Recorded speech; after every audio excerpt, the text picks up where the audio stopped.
Alléluia.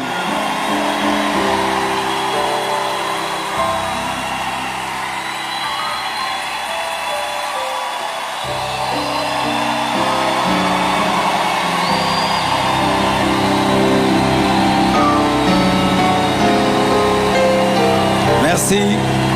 Prenez place, s'il vous plaît.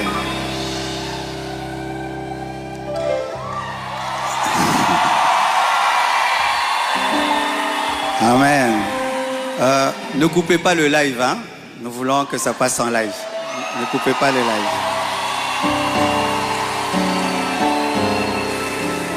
Alors, vous remarquez la présence de quelqu'un à côté de moi.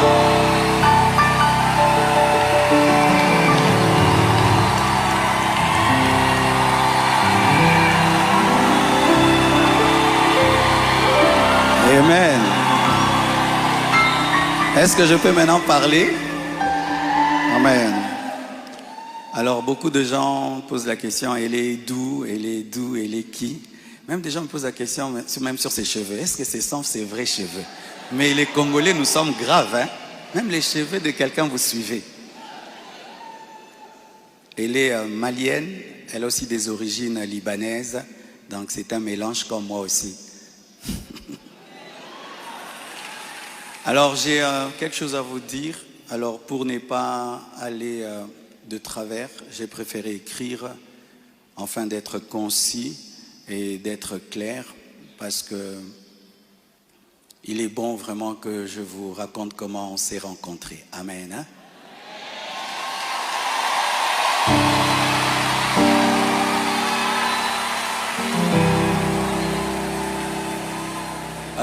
Est-ce qu'il y a quelqu'un qui parle en lingala? J'aimerais aussi que ceux qui parlent le lingala entendent. Qui interprète bien le lingala et qui est bien habillé?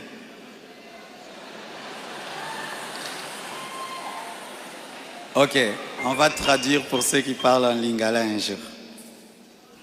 Chers frères et sœurs, après le décès brusque de Maman Blanche, j'ai traversé l'une des saisons les plus sombres de ma vie. J'étais au bord de la dépression, même de l'AVC et même de la mort. Mais beaucoup ne s'en sont pas rendus compte, car je faisais l'effort de rester fort pour vous encourager et pour que l'Église ne devienne pas un lieu de deuil permanent. La solitude, les nombreux questionnements, la douleur de mes enfants, l'innocence de mon bébé, le poids du ministère, la gestion de mes affaires, de ma maison et même de moi-même, tout cela pesait terriblement sur mes épaules. Il m'arrivait de sécher mes larmes avant de prêcher et de pleurer dans mon bureau après avoir prêché. Dans cette épreuve, le pasteur Ézéchiel Moulumba, un ami d'enfance et fils du même père spirituel, me parla un jour de sa fille Esther. Mais je lui répondis que je n'avais ni la force ni la tête à cela. J'avais même demandé à Dieu le don du célibat dans l'espoir de ne plus jamais ressentir le besoin de me marier. Mais Dieu ne répondit pas à cette prière. À plusieurs reprises, par l'intermédiaire des prophètes, des songes et des convictions personnelles, le Seigneur me fit comprendre qu'il voulait que je continue ma route et que je refasse ma vie avec quelqu'un d'autre, et qu'il était dangereux pour moi de rester longtemps dans le veuvage, car un plan maléfique se tramait contre ma vie, mon ministère, ma famille et l'Église.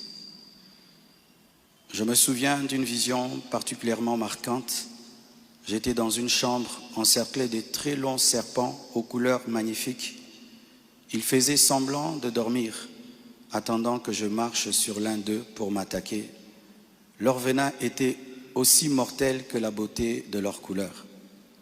Un seul carré d'1 mètre sur 1 mètre me servait de refuge. La pièce avait une unique fenêtre qui ne pouvait s'ouvrir que de l'extérieur. Et je voyais une servante de Dieu venir ouvrir la fenêtre afin que je puisse m'échapper. Dans cette agonie intérieure, le Seigneur me poussa à recontacter le prophète Ézéchiel, qui me donna le numéro d'Esther. Mais au début, elle ne répondait pas. J'en fis part au prophète qui lui transmit alors mon propre numéro. La première chose que je lui avais demandé, c'était de prier pour moi. Ensuite, nous avons commencé à échanger. Je lui ouvrais mon cœur, elle m'écoutait, me soutenait, priait avec moi, tout en continuant à remplir fidèlement ses responsabilités au travail parce qu'elle était une responsable là où elle travaillait. Et à l'église, elle était plutôt photographe, caméraman, modératrice, prédicatrice. Elle était diaconesse et elle était consacrée pasteur.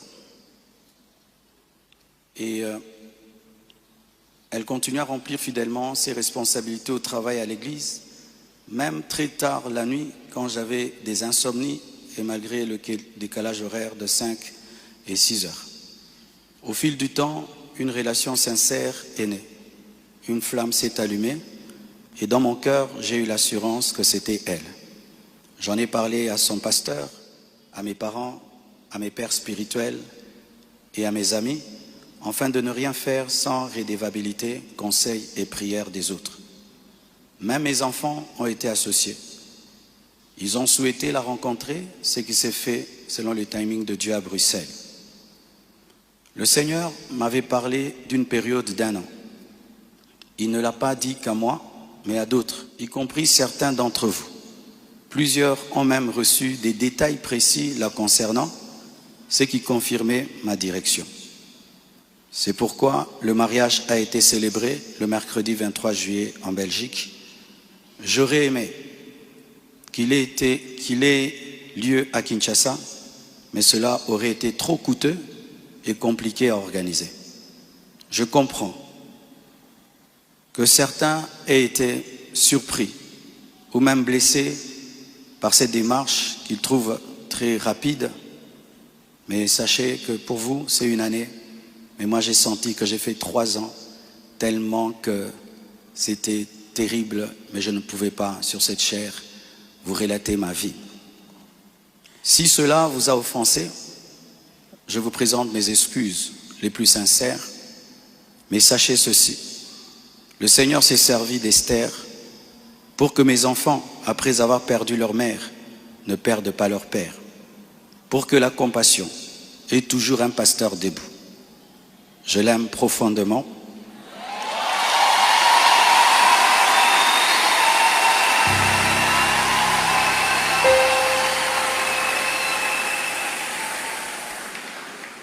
Je l'aime profondément. Elle n'est pas venue pour effacer la mémoire de Maman Blanche, mais pour continuer l'œuvre, comme Élisée après Élie, avec humilité et soumission à Dieu.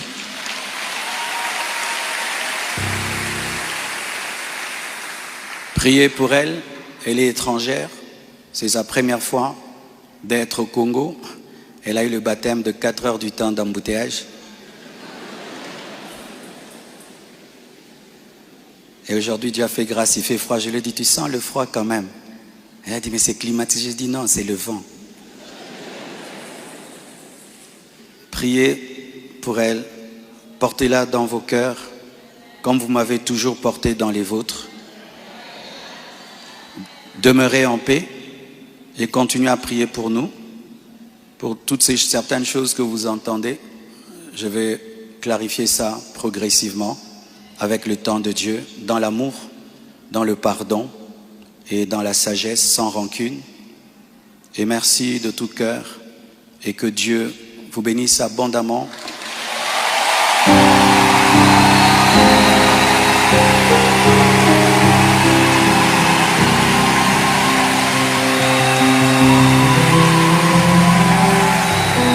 Pour votre soutien, vous avez prouvé au monde que vous êtes une église mature. Vous avez prouvé au monde que vous êtes une église enracinée. Vous avez prouvé au monde que votre foi est fondée sur Jésus. Vous avez prouvé au monde que vous êtes une église 4x4, une armée de Dieu.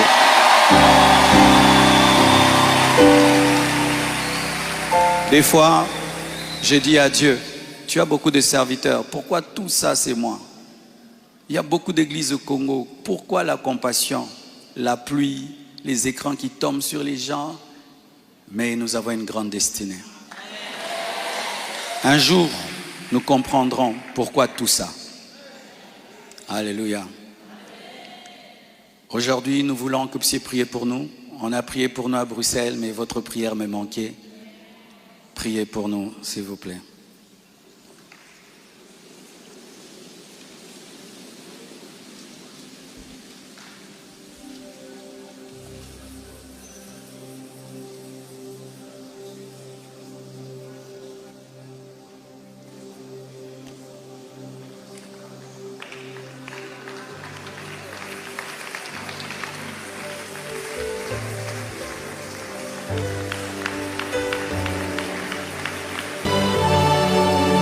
Alléluia. Maman Esther va prier pour nous.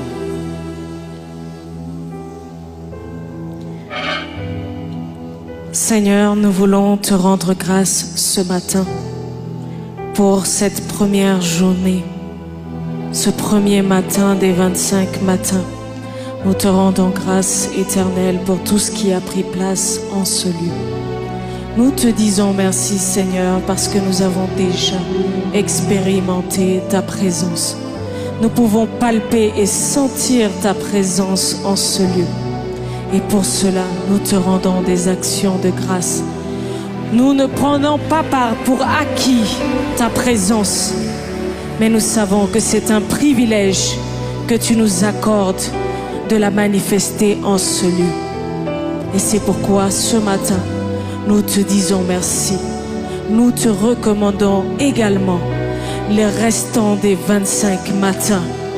Nous prions, Seigneur mon Dieu, que nous puissions expérimenter ta présence jour après jour et davantage en ce lieu.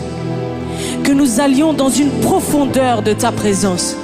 Nous allions encore plus en profondeur dans ta présence. Que nous expérimentions, Seigneur, une dimension que nous n'avons jamais expérimentée auparavant. Et que, Seigneur, tout un chacun ici présent qui a délaissé sa demeure pour venir en ce lieu, et toute l'Église Compassion rentre dans une nouvelle saison à partir d'aujourd'hui.